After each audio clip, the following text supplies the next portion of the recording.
সূরা আল হুমজা।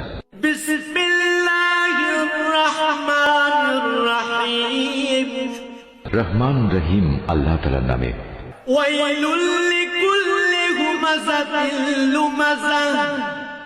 দুর্ভোগ রয়েছে এমন প্রত্যেক ব্যক্তির জন্য যে সামনে পেছনে মানুষদের নিন্দা করে,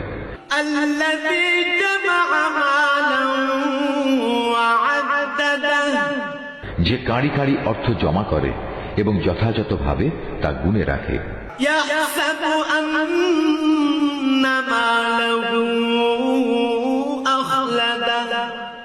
সে মনে করে তার অর্থ তাকে এ দুনিয়ায় স্থায়ী করে রাখবে।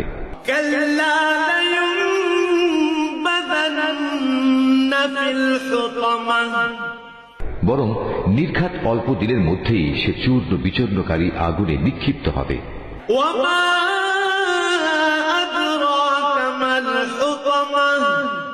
তুমি কি জানো বিচূর্ণকারী আগুন কেমন?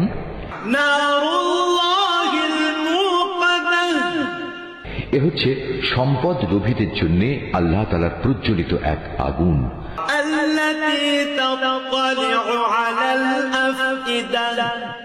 যা এত মারাত্মক যে মানুষের হৃদয় পর্যন্ত পৌঁছে যাবে।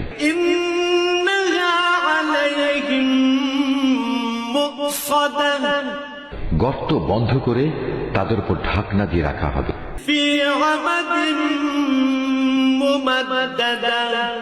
যেন খুলে না যায় সেজন্য উঁচু উঁচু থাম দিয়ে তা গেড়ে রাখা হবে।